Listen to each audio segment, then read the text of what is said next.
selamat datang di Beetle Channel, semoga kita bahagia. Jangan lupa subscribe, like, komen dan share agar channel ini semakin berkembang. Terima kasih. Bab 648, Siapa Aku? Jasper tersenyum nakal. Di matamu, bukankah aku hanya orang asing bodoh dari pedesaan yang tidak pernah mengalami dunia luar? Kata-kata Jasper lebih efektif daripada tamparan karena wajah Flynn memerah seperti tersengat.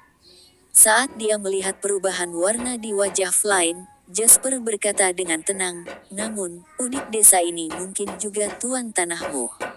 Kemudian, Jasper menoleh ke Victor dan bertanya, "Direktur Gould, apakah properti ini termasuk dalam kumpulan properti komersialku juga?" Baik Scully dan Flynn tercengang ketika mereka mendengar pertanyaan itu. Apa yang dia maksud dengan kumpulan properti komersialnya?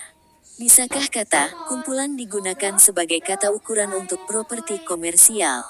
Victor mengangguk dan menjawab, "Ya, benar. Selesai kalau begitu. Aku tuan tanahmu," kata Jasper kepada Flynn.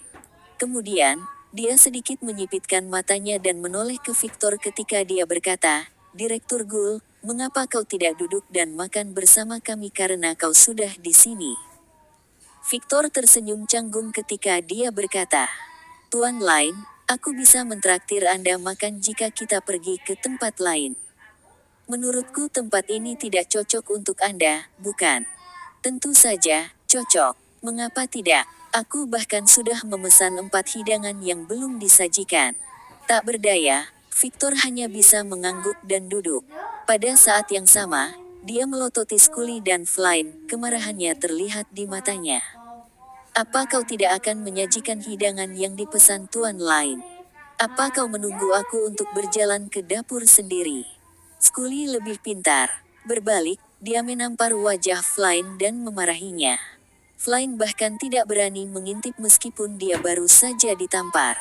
Air mata ketakutan muncul di matanya yang sedih saat dia berlari menuruni tangga. Jasper tidak memperhatikan Scully, yang tidak tahu apakah dia harus duduk atau tetap berdiri. Setelah berpikir sejenak, Scully dengan berani berjalan ke arah Jasper dan menuangkan segelas air untuknya. Sambil tersenyum getir, dia berkata, "Tuan Lynn, aku sudah memanjakan keponakanku sampai dia menjadi sombong. Aku harap Anda tidak keberatan. Dia tidak akan menyimpan dendam terhadapku dan meracuni makananku, kan?" Jasper sepertinya menahan senyum saat dia berbicara. Scully buru-buru menjawab, "Tidak, tidak. Dia tidak akan pernah berani melakukan itu. Tuan Heret, aku ingin tahu berapa banyak uang yang keponakanmu bayarkan untuk menyewa toko ini." Ekspresi wajah Scully tiba-tiba berubah ketika dia mendengar pertanyaan itu. Sambil tersenyum canggung, dia menjawab, "Yah, keadaannya agak istimewa, itulah sebabnya dia hanya dikenakan biaya sewa 70.000 hingga 80.000 dolar. Setiap toko 2 lantai di kota Waterhoof menelan biaya lebih dari 70.000 hingga 80.000 dolar, kan? Belum lagi fakta bahwa itu ada di jalan emas pejalan kaki," kata Jasper dengan tenang. Scully meminta bantuan kepada Victor. Bagaimana mungkin Victor tidak mengerti apa arti raut wajah Scully? Karena keadaan khusus, properti komersial di jalan ini mengharuskan perusahaan properti mereka sendiri untuk mengelola dan menjaga ketertiban. Scully adalah salah satu orang yang bertanggung jawab atas perusahaan ini. Tetapi siapa yang mengira dia tidak hanya menyinggung Jasper tetapi juga menyeretnya ke dalam kekacauan ini? Victor terbatuk-batuk sambil berkata kepada Jasper, "Tuan Lynn, Balai Kota mempertimbangkan berbagai faktor ketika properti komersial pertama kali disewa, itulah sebabnya harga sewanya sangat murah pada tahap awal itu. Lagi pula, fokus utama selama tahap awal adalah untuk menarik lebih banyak bisnis sehingga kami dapat meningkatkan popularitas dan kondisi ekonomi daerah tersebut." "Aku mengerti. Lagi pula, pasti tidak mudah bekerja di balai kota." Jasper bahkan lebih fasih daripada Victor dalam berbicara bisnis, dan dia tersenyum saat berbicara. Victor tercengang. Dia tidak tahu apa yang ingin dilakukan Jasper dengan mengarahkan percakapan ke arah ini. Saat itu, Flynn buru-buru mengumpulkan sekelompok pelayan dan meminta mereka untuk menyajikan 3 hidangan dan 1 sup yang dipesan Jasper secepat mungkin. Dia juga memasukkan 7 hingga 8 hidangan mahal. Baik Scully maupun Victor mengutuk dalam hati ketika mereka melihat 7 hingga 8 hidangan gratis yang sangat mahal. Benar saja, Jasper menghentikan pembicaraan ketika dia melihat hidangan tambahan dan bertanya, "Chef Heret, apa kau pikir aku tidak memesan hidangan ini karena aku tidak mampu membayarnya? Apa kau kasihan padaku?" Bab 649 tetesan keringat dingin muncul di dahi Flynn saat dia buru-buru menjelaskan, "Tidak, aku tidak akan pernah berani melakukannya. Aku hanya mencoba menebus kesalahanku barusan, Tuan Lynn. Menebus kesalahan adalah suatu keharusan, tetapi ini tidak perlu. Hidangan ini tidak menyelesaikan masalah," kata Jasper dingin. "Dasar bodoh. Tidakkah kau akan menyingkirkan hidangan itu?" Scully menggertakkan giginya saat dia berteriak pada Flynn. Flynn tidak tahu apa kesalahannya. Namun, satu-satunya hal yang bisa dia lakukan adalah meminta stafnya untuk mengambil semua hidangan yang telah ditambahkan sebelum dia berdiri tegak di samping.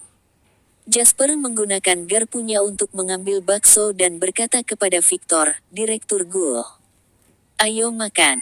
Jangan malu." Victor tertawa pahit. Dia tidak punya pilihan selain mengambil peralatan makannya dan mulai makan, bahkan jika makanan itu terasa hambar baginya. "Mari kita lanjutkan percakapan kita sebelumnya," kata Jasper sambil makan.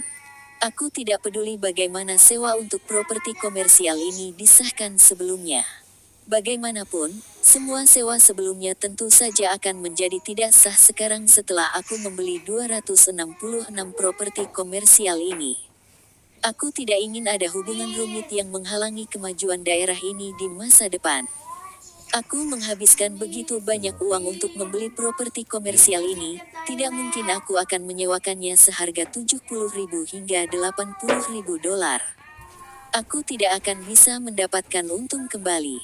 Direktur Ghoul, aku percaya kalian bisa mengerti, kan?" Ekspresi wajah Victor berubah saat dia buru-buru berkata, "Jangan khawatir, Tuan Lynn. Aku akan mengurus pekerjaan yang relevan untuk menyelesaikan semua kontrak yang bermasalah." "Bagus. Aku tidak perlu merepotkan siapapun di atasmu jika itu masalahnya. Lagi pula, mereka memiliki banyak hal yang harus diurus setiap hari, dan aku malu untuk mengganggu mereka dengan hal-hal sepele seperti itu," kata Jasper sambil tersenyum. Victor akhirnya menghela napas lega. Apa yang dikatakan Jasper terdengar lembut dan pelan, tetapi kenyataannya, itu adalah tangan besi dalam sarung tangan beludru. Dia telah menjelaskan maksudnya. Victor bisa bertanggung jawab atas ini jika dia cukup mampu. Jika tidak, Jasper akan mencari atasannya. Bagaimana Victor memiliki nyali untuk memberitahu wakil wali kota tentang pertunjukan buruk yang terjadi hari ini? Semua pujian yang dia terima sore ini akan sia-sia, dan dia bahkan mungkin akan dihukum sebagai gantinya. Flynn merasa lututnya lemas ketika dia selesai mendengarkan percakapan itu. Dia yakin akan satu hal. Jasper benar-benar pemiliknya. Dia bukan hanya pemiliknya, tapi dia juga pemilik 266 properti komersial di Jalan Emas Pejalan Kaki. 266 properti komersial. Berapa biayanya?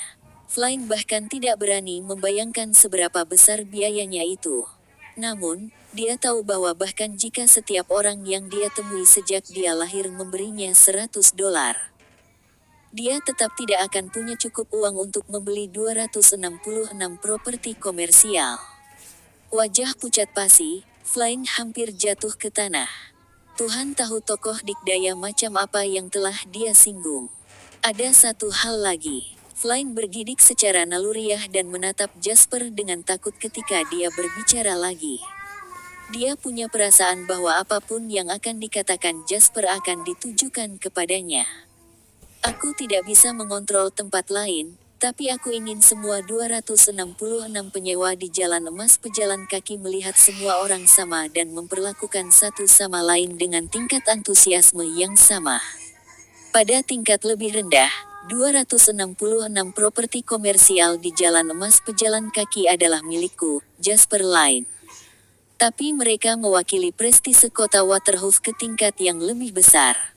Jika para pelaku bisnis di sini semua seperti Flying Heret, yang melayani pelanggan berdasarkan jumlah hidangan yang mereka pesan dan berteriak agar turis diusir dari tempat itu. Jalan pejalan kaki ini cepat atau lambat akan hancur. Aku tidak akan pernah membiarkan industriku dirusak oleh kambing hitam. Jasper membanting garpunya ke meja ketika dia selesai berbicara. Berdiri, dia mengambil $200 dari dompetnya dan melemparkan uangnya sambil berkata, "Chef Heret, aku sudah membayar makanan ini. Namun, kau harus bertanggung jawab atas tindakanmu." Saat Jasper berbicara, dia tersenyum pada Victor dan berkata, "Direktur Gul, aku harus merepotkanmu. Jangan khawatir, Tuan Elaine. Aku tahu bagaimana aku harus mengurus sesuatu. Aku pasti akan memberi Anda hasil yang akan membuat Anda puas." Victor memiliki ekspresi serius di wajahnya saat dia mengangguk. "Baiklah, kita sudah selesai makan. Julian, ayo pergi." Jasper berdiri dan berjalan menuruni tangga bersama Julian. Mereka yang tinggal di belakang memiliki ekspresi rumit yang tidak biasa di wajah mereka. Bab 650. Julian sepertinya memiliki sesuatu yang ingin dia katakan kepada Jasper dalam perjalanan pulang. Jasper bertanya, "Ada apa? Kau dapat mengatakan apapun yang ada di pikiranmu, Julian. Tidak perlu formalitas di antara kita." Julian menggaruk kepalanya ketika dia berkata, "Jasper, apakah orang yang kau panggil Direktur Gul akan tidak puas dengan caramu memperlakukannya barusan?